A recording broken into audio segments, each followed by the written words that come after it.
After Terence Crawford's dominant victory in the mega fight of this era, which is Errol Spence versus Terence Crawford, everybody started talking and asking, is Terence Crawford one of the greatest ever? Could he end up retiring undefeated, passing Floyd's record, and being one of the greatest fighters ever?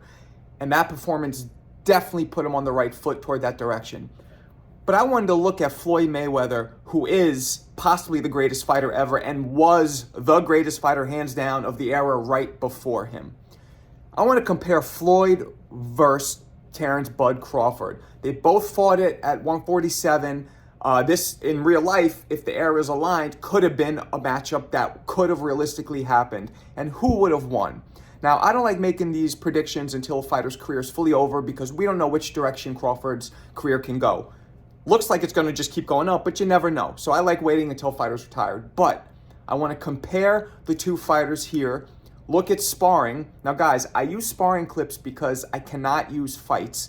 If I use fights, the major networks will flag it and they'll remove it, and YouTube will also flag me and they'll take it down.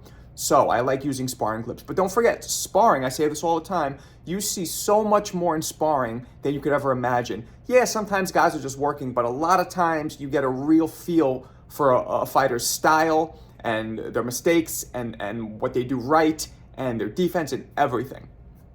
So let's check out these two clips of Floyd sparring in his prime and Bud sparring in his prime, and let's see what we get.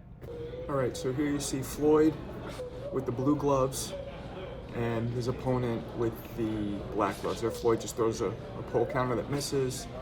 His opponent is jabbing. Floyd is keeping his distance. There is a classic waist movement with Floyd that gets him out of the way, and then he spins out. So Floyd seems to be very defensive-minded right now.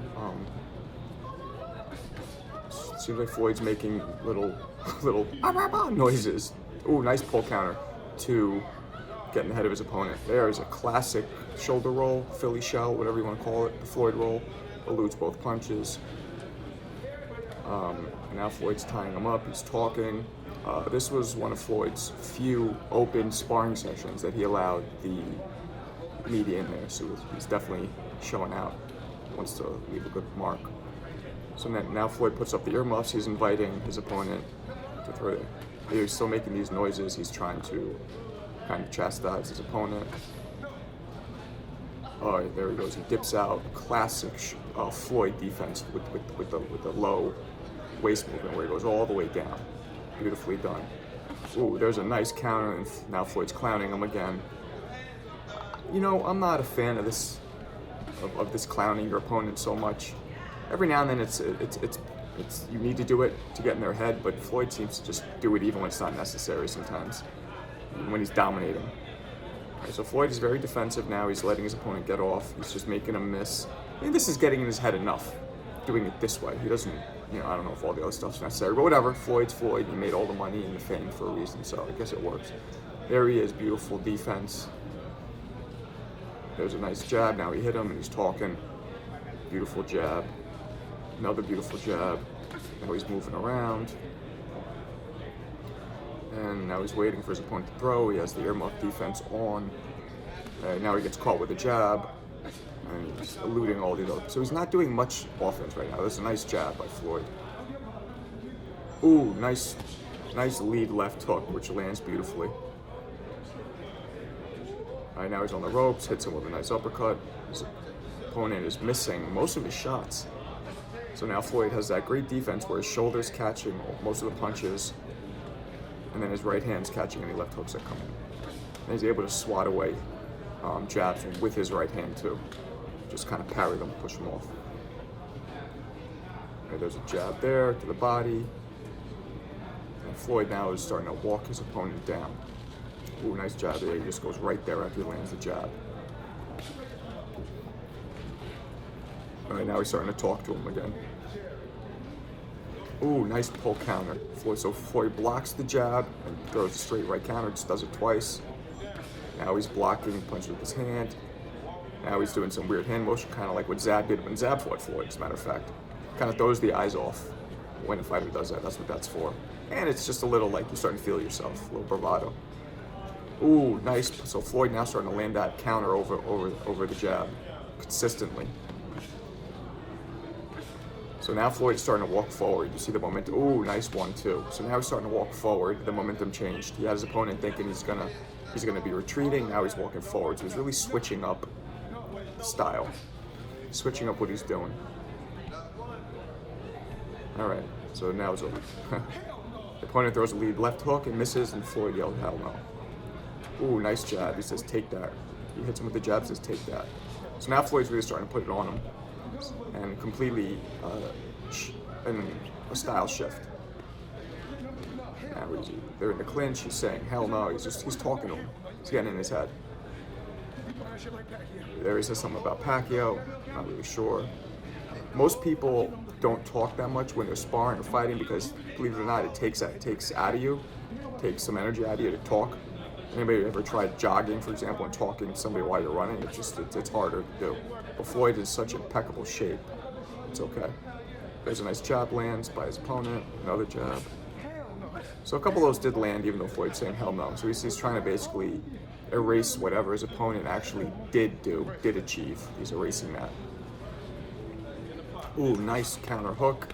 Nice straight right. He's really starting to pick his opponent apart, and there he is blocking the opponent's jabs with his forearms. Beautiful work by Floyd. Now Floyd's chasing him down, coming at him. And now he tells the opponent, "You better not throw that." He's really getting in his head. Now his opponent's retreating the whole way. And Floyd's hitting him with nice jabs. So now the guys are yelling no holding in the doghouse because the guy's trying to hold. They say you gotta work. So Floyd's doghouse sparring is notorious. Ooh, nice 1-2 by Floyd. Jab to the body. That jab to the body sets up so much for Floyd over the years. It's a beautiful, highly underrated, underused punch in boxing. The jab to the body not only knocks the wind out of you, but it sets up so many more punches, mostly to the head. The doghouse sessions were known to go 5-6 rounds, no breaks, and no holding allowed. It was like jailhouse stuff. Ooh, nice shot. His opponent lands a shot, but Floyd counters. Ooh, Floyd's countering him nice, working off the ropes. That's very rare that a fighter can work that well with their back off the ropes and land so many shots. All right, and that ends the sparring for Floyd. All right, there's Bud, get ready to start sparring here. He's here in NYC, in my hometown. He's at Gleason's gym. There's Bomac right behind him. They're about to get it in now, get this work.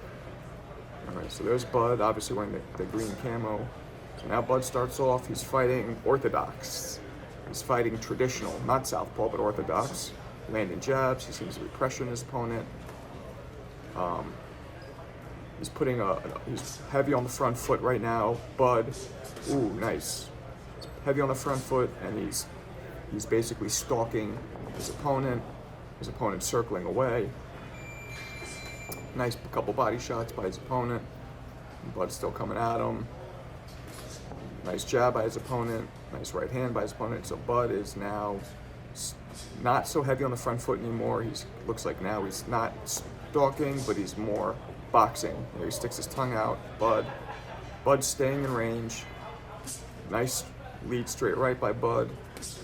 Now he has the opponent on the ropes. Ooh, nice uppercut by his opponent. Bud sticks his tongue right out as soon as he gets hit. So that's kind of his version. Floyd yells hell no, Bud sticks his tongue out. But similar. So Bud's also now trying to get in his head, letting him know, nah, whatever you hit me with doesn't matter. So Bud is also employing the mental games, but not nearly as flamboyant and as obvious as Floyd's are. So now they're just in chest to chest. There's not much going on. His opponent doesn't seem to have too much pop, so Bud does not seem worried about it at all. Ooh, there's a nice left hook off the ropes. Now Bud's showing his back to the ropes game. He's letting his opponent see, oh, there's a short little uppercut, short little straight right, short little left hook. So Bud, there we go. Bud is known. I did a video on this showing these beautiful short shots. Believe it or not, they get a lot of leverage in them. They might not look the hardest right here, but those are powerful. Ooh, nice right hand by his opponent, and then Bud counters him.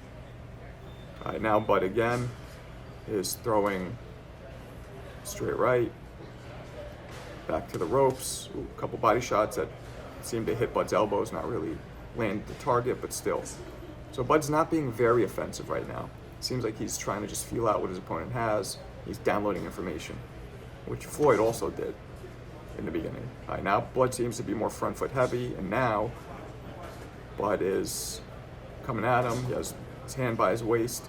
So this is, doing that means something. It's shifting the energy as well. He's changing. Ooh, nice 1-2. So he went down to the body with the jab and up top with the straight right. He did it. Ooh, nice. Pull counter. Double pull counter. Double pull up, and now Bud just turned southpaw. And it looks like he's definitely heavier even now on the front foot than before as a southpaw. And he has a nice wide stance, almost like a karate, like a Bruce Lee stance. So this means he's trying to really dig down and throw power. So now his opponent's holding, so he must have felt a couple things he didn't like. All right, so now Bud again, hands down by the waist. This really it says something mentally, like, I'm not scared of you and I'm coming at you. You'd be surprised how much body language plays a part when you're fighting, and how it changes you and the opponent's mind frame, energy levels. Ooh, nice counters by Bud. So Bud now is standing in the middle of the ring, and he's willing to exchange, and he's doing a lot of waist movement. So he's throwing and pulling back and coming forward. Whereas Floyd Mayweather ducks a lot at the waist completely, Bud does a lot of pullbacks. He does more subtle waist movements, a few inches back. And he keeps his head backwards. All right, so Bud's jabbing. Ooh, nice straight left to the body by Bud. He threw up top and then went down to the body. Now he's jabbing, so he really has his opponent retreating. You hear the shots. Bud's shots are very thumping. He's following him. Ooh, nice defense. Again, with that slight pull shift at the waist, he's able to elude a punch. Now Bud's, again, he's stalking him, heavy on the front foot. Nice jab, double jab. Again, the energy is very, very aggressive, almost like a bounty hunter. Ooh, nice. He has one on the ropes. Hard uppercut, which you just saw the thump in it. Ooh, nice. Another straight left to the body by Bud. And he's throwing it. Look at the distance he's keeping, because he has that front, those legs so wide.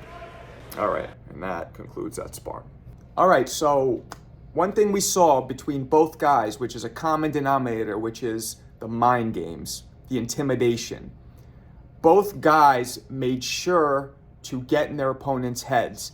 Floyd did it with just outright talking and flamboyant and being boisterous and just snapping on the guy and just playing him out and everything he could do, really trying to degrade him. Now, while some people don't like that tactic, it does work, especially when you're backing it up. So what Floyd did was Floyd started off, he's not landing that many punches, right? And especially Money Mayweather. Pretty boy Floyd would just obliterate people with speed and power. Money was more pot shots. And that alone wouldn't necessarily knock out an opponent's confidence, but the fact that you're mixing a few pot shots here and there with him getting in the opponent's head and being like, boom, boom, boom, yeah, here, I could do this anytime I want. Look at this mistake you just made. Look at this mistake you just made. Check out the speed I got. I could land this when I want. You can't hit. Oh, the fact that he combines the pot shots, accurate pot shots, consistent accurate pot shots with the mental warfare makes him very hard to beat and makes him really dominate his opponents in and out. Floyd had great defense. Floyd obviously does the very low waist movement and around, and he does that Philly shell or the Floyd roll. And Floyd is just a master in the ring. He has so much experience. Now, when you look at Bud Crawford, Terence also played the mind games, but he would do more subtle things like stick his tongue out or smile. That's a big one. And trust me, guys, there's something pretty deflating. I know this from experience, from being in there with somebody who you hit with your hardest shots and they just smile at you. And they're still coming and they have their own power. One of the biggest differences we saw is the power.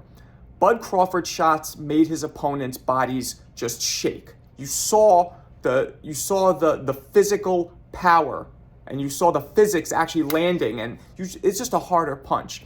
He throws shorter shots. Floyd Mayweather's shots actually are pretty short too, though. He does not throw looping punches, but his punches obviously lack the steam, the power that Bud's do. So that's a huge difference.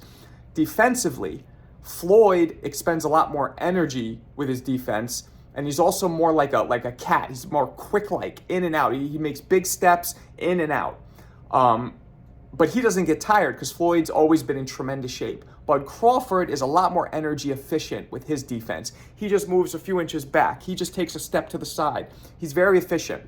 And what they both did was they both let the opponents think that they're chasing them down and that they're retreating, and then they just flipped the energy in the script.